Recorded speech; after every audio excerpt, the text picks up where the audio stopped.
पहले तो एम्स में के बुरा हालत हो गया तो बोले पूरा काटना पड़ेगा, बोले नहीं हम मत कटाएंगे हम लोग, हमने फिर थोड़ा सा आंख बचाना है।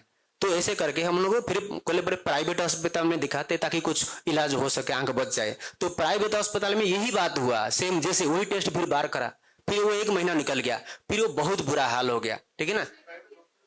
हाँ प्राइवेट अस्पताल है, उड़ीसा के बहुत बड़ा अस्पताल है, उस सम अस्पताल करके, सम सम सम अस्पताल कॉर्पोरेट हॉस्पिटल है, बहुत बड़ा हॉस्पिटल है भुवनेश्वर का। तो वहां गए थे हम लोगों ने। तो ऐसी ऐसी मतलब हमारा क्या, हमारे साथ ऐसे क्यों हो रहा है ऐसा, तो हमारा जीने का कोई अधिकार नहीं। हम लोग इतनी भ्रांति में, अभी जैसे कोई यहाँ रिपोर्ट लेके जाता है ना, स्कैनिंग का रिपोर्ट को बताते भी नहीं, बोलते रिपोर्ट लेके आओ, 4 दिन के बाद रिपोर्ट लेके आओ। अगर डॉक्टर लोग तो जैसे स्कैनिंग का तुरंत उसका फिल्म आ जाता है, फिल्म देख के क्यों नहीं बताते, तो बताना चाहिए ना। हम लोग को कुछ भी नहीं बताते, बस ऐसे ही सब कुछ छुपा छुपा के किया जा रहा है। हम खुलम खुला ये लोग जैसे बताते ना गुरु लोग कि सब कुछ है। तो हाँ अभी यहाँ आने के बाद तो 12 दिन में इतना फर्क पड़ गया हमारा। तो आप लोग तो सामने देख रहे हैं, अगर 12 दिन में मैं थोड़ा सा हिम्मत नहीं करता, इसकी आंख चली जाती, बचती कि नहीं बचती वो तो किस्मत की बात है, लेकिन आंख आज नहीं होती। वो बहन के जैसे आंख चली गई, थोड़ी सी अगर हिम्मत करती ना उनकी आंख बच जाती आज। तो इसलिए हमने बहुत हिम्मत किया। वो सब इनकी शीर्ष है, इनकी सब आशीर्वाद है गुरुओं की। संसार में अगर गुरु न होते ना, सचमुच ही हमारा बहुत कुछ हानि हो जाता है। इसलिए कोई भी अपनी हानि न करे, इन गुरुओं की बात माने, क्योंकि इन्हीं गुरुओं के जरिए ही हमारी सुधार हो सकता है। अगर भगवान के भरोसे रहेंगे, वो एलोपैथी के डॉक्टर के भरोसे रहेंगे तो अपने हानि कर देंगे। इसलिए सबसे अनुरोध है कि अपने हानि से बचे, ठीक है। तो बस अब सबको यही हमारी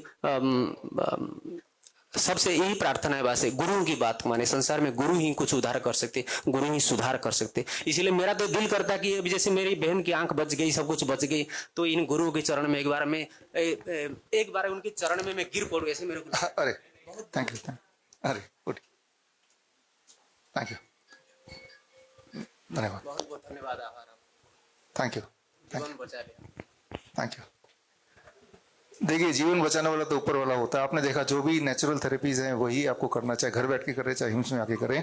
अभी आपने सिद्धू जी का नाम लिया, सिद्धू जी की वाइफ का ट्रीटमेंट भी मेरे थ्रू ही चल रहा था, और लेकिन उनको उनकी ठीक होने से कितने लोग मोटिवेट हुए, और मुझे उम्मीद है कि निशा जी के ठीक होने से इसी तरह से हजारों और लोग मोटिवेट होंगे और ये रास्ता चुनेंगे। धन्यवाद, थैंक यू। तो अब हम बात कर लेते हैं हमारे अगले पेशेंट की, प्रतिभा जी आइए, आप चाहे तो यहाँ बैठ सकते हैं। इनकी कहानी थोड़ी ज्यादा दुखदाई है। उन्होंने तो राइट टाइम पे वहां से भाग के आ गए, but Pratibha ji right time पे भाग के आ नहीं पाई। लेकिन उसके आगे की और पहले की जो कहानी है थोड़ी सी जानना आपके लिए जरूरी है। उसके लिए आचार्य मनीष जी से को आग्रह करता हूँ, आए और थोड़ा सा आप बताएं। मैडम को ही दे दो, पहले तो आप ही बताओ अपने बारे में। नमस्ते, ओम आरोग्यमस्तु। मेरा नाम प्रतिभा सामल है, मैं दुबई से आई हूँ। 2022 से मेरा कैंसर का जर्नी स्टार्ट हुआ। स्टार्टिंग में मुझे पेन होता था, हेडेक होता था। तो जैसे ही डॉक्टर्स के पास जाती थी तो डॉक्टर्स बोलते थे माइग्रेन का इशू है, साइनसाइटिस का इशू है, बट स्टिल मेडिसिन खा के ठीक हो जाता था, फिर दोबारा आ जाता था। तो फिर हमने एमआरआई कराया। एमआरआई में पता लगा कि ट्यूमर है आईज में। देन उसके बाद डॉक्टर्स को दिखाया, फिर बायोप्सी हुई। बायोप्सी में निकला कि कैंसर है।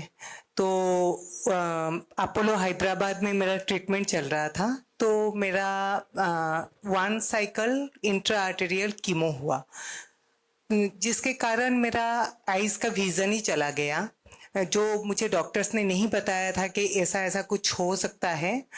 तो अनफॉर्चुनेटली जब आई का विजन चला गया, डॉक्टर्स ने कहा कि आप एक काम करें, आपका आई रिमूव कर देते हैं तो ये कैंसर दोबारा नहीं आएगा। फिर हम लोग उनके बातों में आ गए और आईज का रिमूव भी कर दिए। फिर स्कैनिंग में आया, ये पिक्चर है जी, ये मेरा ओरिजिनल। नहीं करी थी इन लोगों ने, हाँ जी, वो हम लोगों ने गाइड करा। फिर इन्होंने खुला ही छोड़ दिया था जख्म जी, और रोज पस निकलता था, कभी पानी निकलता था, हाँ। कभी पस निकलता था, कभी पानी निकलता था, कभी इन्फेक्शन होता था। ये सबसे पहले हमारे पास नवी मुंबई आए थे, आज से लगभग 6 महीने पहले, और 19 दिन रहे थे।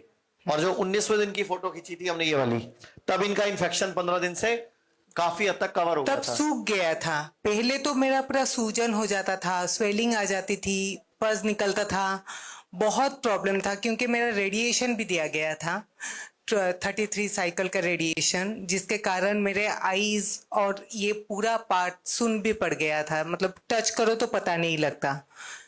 फिर मुझे पता लगा हिम्स के बारे नहीं, में। उससे पहले आपको ये बोला गया कि अब 4th स्टेज हो गया है। जी जी, एक्चुअली इनको उससे पहले जवाब दे दिया था कि थोड़े दिन के मेहमान हो।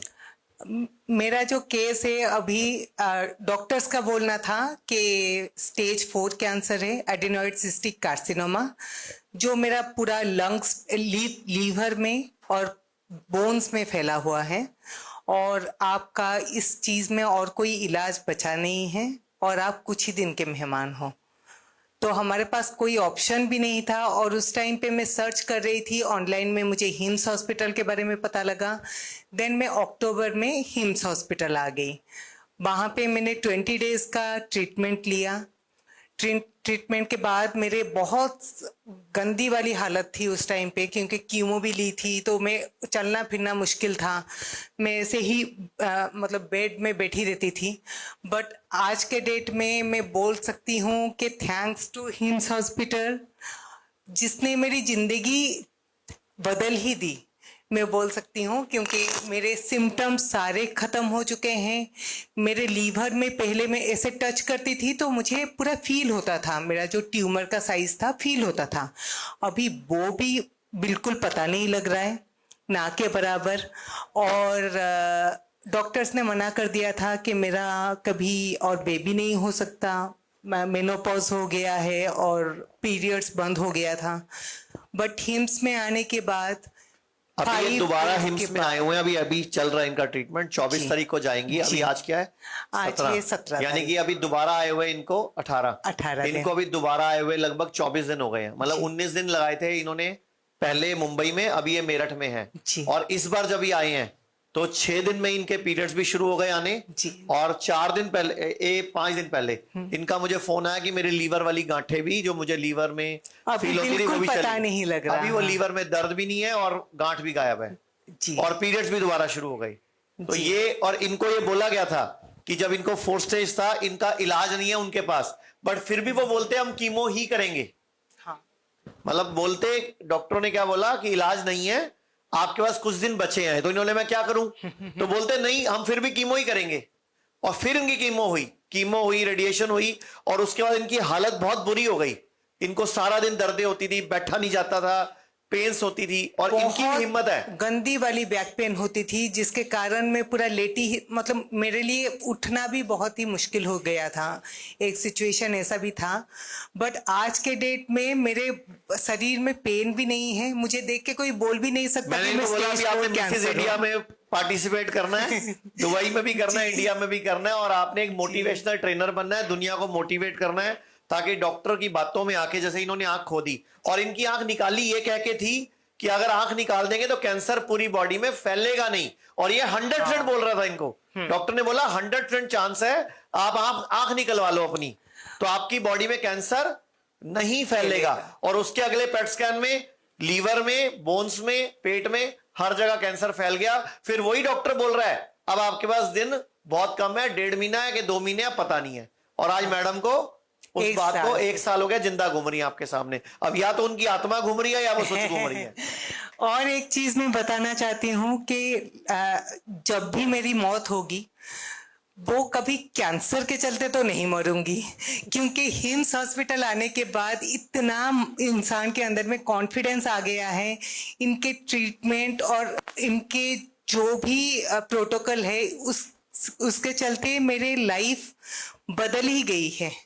तो मैं इतना खुश हूँ आज के डेट में। मेरा एक 7 साल का बेटा भी है। अब तो ऐसा है कि मैं कैंसर को मारूंगी, मैं खुद नहीं, उससे मरने वाली। जी। अगर आप diabetes, hypertension, heart disease, cancer, chronic kidney disease, liver failure etcetera से परेशान हैं और पूरी तरह से दोबारा स्वस्थ होना चाहते हैं, by correcting your body clock, by correcting your circadian rhythm, contact कीजिए अपने ही शहर में the nearest doctor BRC clinic और डॉक्टर BRC हॉस्पिटल।